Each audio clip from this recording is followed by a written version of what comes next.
តែនៅវគ្គនេះចាយើងនឹងផ្លាស់ប្ដូរបរិយាកាសវិញម្ដងបាទជួបជាមួយនឹងការសម្ដែងរបស់ក្រុមស្រីពៅបាទនឹងក៏សម្ដែងស្អីចាអត់ដឹងមានអ្វីណាចាយើងទាំងពីរអ្នកក៏មិនទាន់ដឹងដែរបាទក្រុមស្រីពៅចាបាទអញ្ចឹងចាំមើលថាតើគាត់មានអ្វីមកសម្ដែងជូនរីករាយទេសនាដូចតទៅបាទសូមជឿ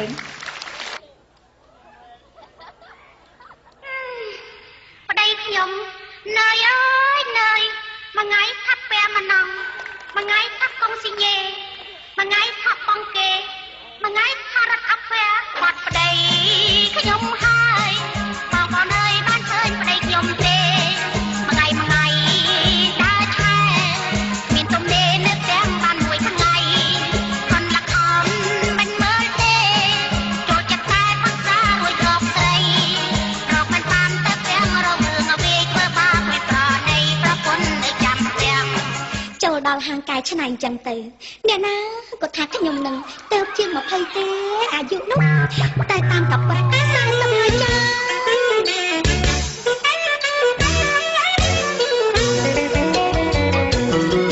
រូបខ្ញុំនេះសំណាងថងណាំងស្វ័យបើខ្ញុំចាំតែចិត្តនៅក្មេង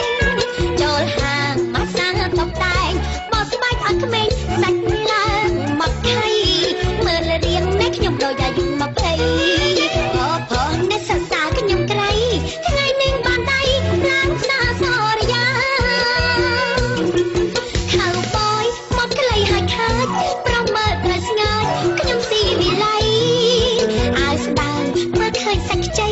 ខ្លាញយជើងដៃមិនស្មិចនេត្រាមានខ្លះអ្នកមកសុំស្នេហាខ្លះទៀតហុចលុយដុល្លារតែខ្ញុំគិតថាដូចជាមិនសម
妹妹要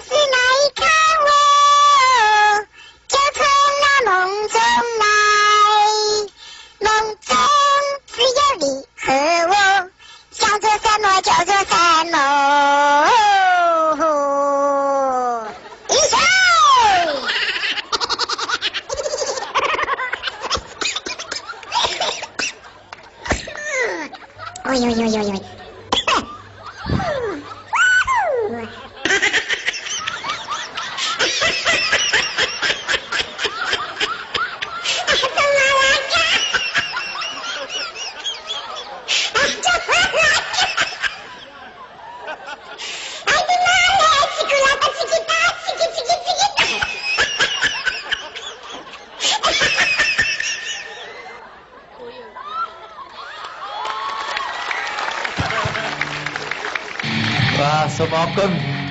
បាទអរគុណ